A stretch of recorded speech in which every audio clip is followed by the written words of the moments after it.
maybe it was Mitch or somebody at one point told me that you were a sniper. I was a sniper, yeah. So what would Yeah. you weren't though, like in that first firefight No, scenario? so I didn't get to go to sniper school until after my first deployment. Okay. I'd come back, and it's kind of the way it kind of works for us a little bit is once I talked about the whole like you're not really a whole lot until you go on that combat deployment, right? And then you get some seniority, you get some leverage, and in the community and stuff like that. So before then, you kind of just Got to do what they tell you to do. yeah, you're kind of a basic guy. You don't get a lot of the perks that the older guys get. So when I came back from that first deployment, I got to go to sniper school. It was that was obviously one of the top things on my bucket list. As a kid, you grow up, playing right. Kids now play Call of Duty, kind of whatever, and everybody kind of the sniper kind of mantra, the community there, like it's just one of those really neat, unique kind of things that everybody, it just seems like everybody gravitates to. Everybody's like, man, that's just so cool. And so, yeah, fortunately enough, I got to go to sniper school.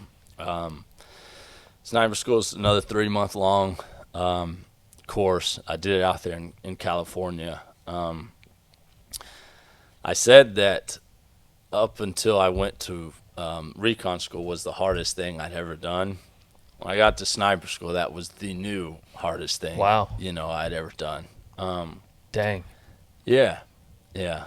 Did you have to like practice like a lot of the like crawling 16 miles kind of stuff? Yeah, so that's what made it so hard for me. I mean, I'd grown up shooting, we Right. grew up, not far from here, and so I'd grown up shooting out in the wilderness, kind of, doing things hunting. So, like shooting a gun and stuff wasn't too of an issue for me. It was hard to understand a lot of the intangibles that go in with long range shooting, shooting, as they say, shooting out to a mile or so, like those long range shooting, real hardcore, sniper school shooting is super tough, but I was confident I could do all that stuff, It was a lot of the other intangible stuff, like you said, what we call, stalking is what we call it. Yeah.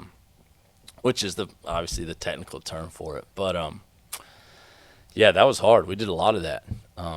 That's one of the focal points of sniper school, and it's super difficult. Like I thought it'd be easy. I thought I'd just kind of throw some vegetation on, kind of go out there, and I was like, oh, these trees will cover me, tall grass, whatever. I was like, dude, I can just snoop around. The same thing like, Call of Duty stuff, like you like walk around the buildings, you're crouching or something like that. You're like, oh, do nobody can see me, nobody. Yeah. It's easy. But boy, I was so far from the truth. Yeah. Absolutely. I remember one of my first, so just to set it up, like our stalking is basically designed to where you have kind of a course based. I say a course. You have an area of stalking that's about a thousand yards long.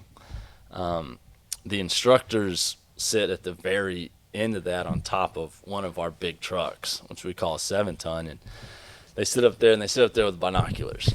So there's generally 2 of them that sit up there with binoculars, and they're looking back this direction into the whole field or whatever, wherever you're doing your stalk at, and their whole job is to find you, right? Yeah. And you start at the very end, and what you do is you have to stalk all the way up to within 200 yards of that truck and the instructors with the binoculars. So that's kind of, and then once you get within that 200 yards, you're allowed. You take. We have, you take shots. They're blanks, Right. but they have the sound and everything like a real bullet would, and you have 2 shots, and basically what you do is you stock up and you basically shoot at that truck, simulating that they were the enemy. And when you do that, they have an opportunity then to find you, right? They look, they actually know like kind of where the general area is, and they look, and if they can't find you, it's changed over here, but they'll hold up, a sign or something, a picture or letters or something to where they know that you're not like hiding underground taking a shot just out of nowhere, right? Like you have to be able to see them and them not be able to see you kind of thing. So that's the whole premise behind it. And so once you take that first shot, they'll throw something up and you have to identify it. You have like a certain amount of time, I forget what it is, to identify it, but if you're able to identify it and call it out, and there's like instructors kind of out in the field with you, that you talk to, and they radio up, and if you're able to identify it, they basically they tell you to take your second shot, and then the instructor in the field goes within, I think it's within, like it goes within like 5 yards or so, 5 or 10 yards of where you are. Now the instructor on the binoculars doesn't know exactly where you are, but the guy in the field does. So he'll go there and stand there, and then the instructor with the binoculars has a certain amount of time to scan that area to look for you. And if he can find you, right, he'll call it, he'll say, oh yeah, he'll tell the instructor in the field, walk 2 steps to your left, 2 steps to your right, wherever. He kind of walks him on to where he thinks you are. And if he can find you, boom, you failed, right? Dang. If he can see anything, if he can see a sliver of grass that's like broke, you can see a little shine, on any of your optic or gun or yourself or, anything, it doesn't matter what it is, he can pick it up. Even if he gets lucky, it still counts, right? Wow. Yeah. So your first couple like practice stocks are really good because they're not pass or fail. They give you a lot of time. But I remember my first one. I think I went and I vegged up and I started going, and it was no time at all. Dang. I think I was doing the old crouch, like trying to like hurry and move up there, and boom, busted. Yeah,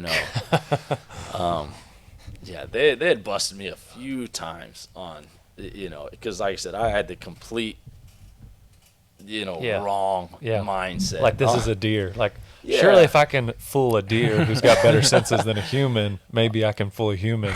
But just not the case. No, not at all. Like I took it just so elementary almost that it was like, this is foolproof. Right. I was like, there's just nothing to this, and I was so far wrong. And because at first, because I think they give you like 4 or 5 hours to do it, and I was like, I don't need that. Like 30 minutes. 1,000 yards? Yeah, I was like, man, that seems like a long time to be out here, Right. and you hear those stories, where people, as they call it, skull dragging is the thing that where you're kind of, it basically just means that you're as flat as humanly possible, and you're just kind of inching yourself across the ground, right? And so, like, you hear those stories of old school snipers and stuff doing stuff like that, in combat situations, and you're like, yeah, that sounds miserable. Like, like, oh, I'm going to cheat the system. Yeah, what if I catch a cramp or, end up, I got to go to the bathroom or something, or a spider's on me, you run to a snake, all these different situations, right? And you're like, yeah, that just doesn't seem fun. And so I literally took it to heart and I tried to cheat it. I was like, they'd say go, and I'd like, boom, like take off running or something to a tree and bound to another tree or something, I was doing it the complete wrong way, and until I learned, I basically just had to be like, yo, like, this is going to be the death of me if I don't do it. And then you learn and you realize how technical it is. Did you ever have to crawl in actual combat situations? Yes. Yeah. Dang. Yeah, absolutely. Not like I did at sniper school. It was a lot of more stuff kind of using terrain throughout firefights and stuff like that to, to either better your position or, retract your position, something like that, So it wasn't as technical, but it was beneficial to learn that, because otherwise, like I said, I would have probably done the whole, old school Call of Duty thing and just Right. ran.